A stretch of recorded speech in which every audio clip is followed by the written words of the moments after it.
Okay, this is gonna be up close and personal because I don't really feel like turning on that lamp that's over there. It's literally right there, I'll show you. That lamp, that one. I don't want to turn on that one and sit here on this couch and record videos at the angle that I normally do.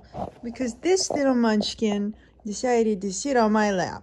So, per munchkin rules, I cannot move. But I'm having a feeling that I need to talk out with you guys. So a huge feeling that I'm struggling with right now that I kind of want to talk out with you guys is things have failed before. What's stopping them from failing again? Because I have gone through massive disappointments and massive failures over the last 2-3 years. And as much as I would like to improve as a person and keep moving forward with my life, there's this little voice in the back of my head that just says, what if it turns out like last time? What if that is what life is always going to be like? And it haunts me in the back of my mind because that is a possibility. When you go into any single situation, there's always the possibility that you could fail. That life could just hand you a pile of shit. That you could go the distance, you could try your hardest, and you can still fucking fail. But I've been studying a lot about the Quran and Islamic tradition right now, which is probably weird to you, but I love studying religion because I love seeing things from different viewpoints and learning different ways of looking at things. I think that's important to study philosophy, to study religion, to study psychology so that you have multiple different viewpoints to pull from. You should never just be functioning from one viewpoint or one perspective. Okay, the baby has left. I'm going to return to our originally scheduled angle. Hello. I have a band-aid on my thumb because I cut it at work. But back to our originally scheduled programming. There's a word within Islam that goes inshallah, which basically means, anyone who is Muslim, please correct me if I'm wrong. It means in the will of God. Like, if God wills for it to happen, it will happen.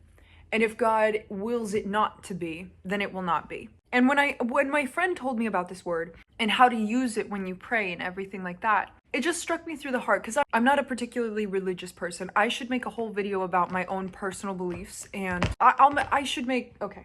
I love you more than anything in the world, my little baby, but I need you to settle down, okay? Choose a spot. Sit there for 5 minutes while mommy talks to the people, okay? Okay. I believe in a higher power. Sometimes I call it God, sometimes I do not, based on how I'm feeling that day, you know? Sometimes I call it the universe, sometimes I call it God, sometimes I call it Allah. It's a very complicated thing in my head. And this is not the video to argue about religion. This is to illustrate the point that everything works out the way that it's supposed to. Whenever I look up to the stars or I sit down and pray or anything, before I even knew this word inshallah in Islam, I would always say, God, universe, spirit, if this is in your will, allow it to happen. If this is not within your will, don't let it happen.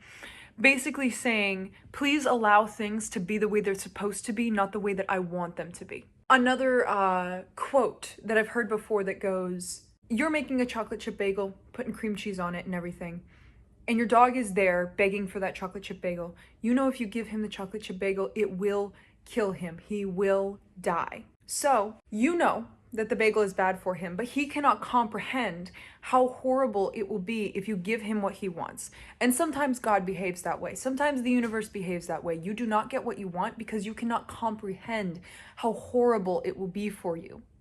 And God, the universe, spirit, Allah, does not want to see you go through that pain. Meaning, it is better to function in universal will than it is to function within your own will. If that makes sense. Like, the rejection that you experience is not a bad thing. Rejection is just redirection. And if you don't get what you want, it's because it's a chocolate chip bagel. And you're a dog. And you know, God doesn't want to kill you, you know? Whether you believe in God or not, or spirit of the universe, or whatever, higher power. If you're an atheist, this might not be the video for you, because I'm talking a lot about, you know, universal higher powers, correct? But, there's a situation this April, where I was going through all of these different things in my life and I couldn't figure out what career to go for. One of the things I've always wanted to do in this lifetime is be a surgeon. It's like my number one thing I've always wanted to do. After I did ballet, I was like, I'm gonna go be a surgeon, all this. So I went to the beach because I wasn't sure if I wanted to do surgery, if I wanted to do screenwriting, if I wanted to do acting, modeling, take a gap year before I go to college. Like, I was so discombobulated about what I actually wanted to do with my life. So I went to the beach to sit there, contemplate life, figure out what the fuck was going on. So I'm standing there on the beach. And sometimes when I don't fully believe in God, I'll pray to the moon, which I know sounds a little bit fucking batshit crazy, But when the sky is empty to me and I feel like there's nothing out there in the universe, at least I can look up to that one fucking space rock and I'm like, you're real. I can see you. And so I'm going to pray to you and I'm going to treat you like a god because I don't believe in anything right now. And I was in such a dark place during this time that I prayed to the moon. Like the moon was sitting up there right above the waves. And it was a half moon. It was very specifically a half moon. I even took a picture of it. And I stared up at that moon and I was like, I have made the decision to become a surgeon. I have made the decision to do this. This is what I'm going to do with my life. Please correct it if I have chosen wrong. And while I was there on the beach, I got an acceptance to community college to be in the biology undergraduate program. So I'm like, oh sweet, this is the universe's way, the moon's way, God's way, Allah's way of telling me that I made the correct decision. A few months later, it was May 7th, was the day I was diagnosed with Ehlers-Danlos. I remember this day like it was yesterday. And when I was in that room, I asked her, I was like, do you think that being a surgeon is something I should pursue? And she said, no. With the way that you are progressing and the way that this disease is affecting you now at 23, by the time you reach like, because you got to understand, being a surgeon is like a 15-year training.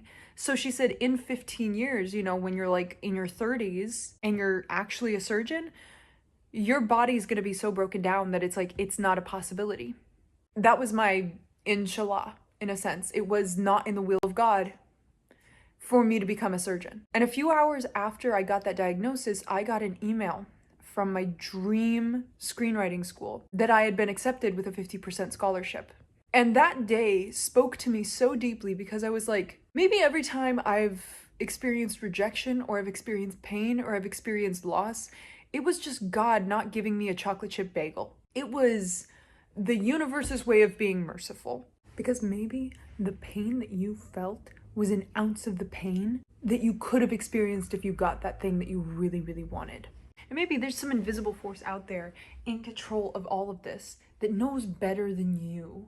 They can see people's true intention. They can see how miserable you would be if you got what you wanted. And what if instead of being so mad at all the loss we get and being so scared of moving forward because of this loss and this pain and this grief, what if we're actually grateful for it? And that fucked with my mind when I thought about that because I'm like, everything I've lost, think about this for half a second. And I was like, if I had gotten everything that I wanted, my life would be shit right now. It would be awful.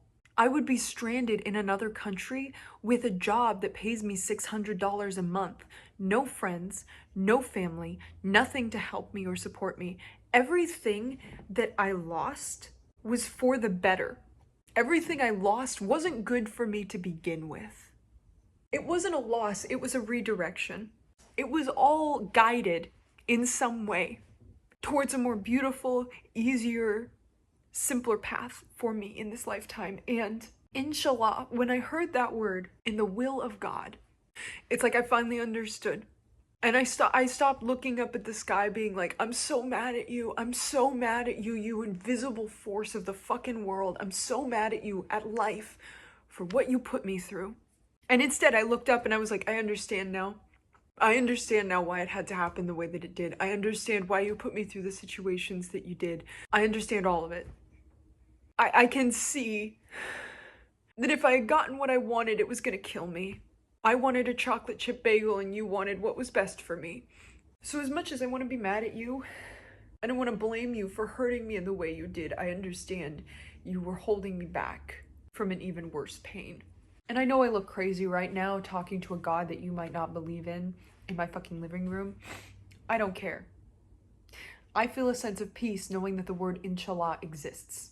Knowing that somewhere in the universe there is an invisible force moving all of us towards the things that are best for us.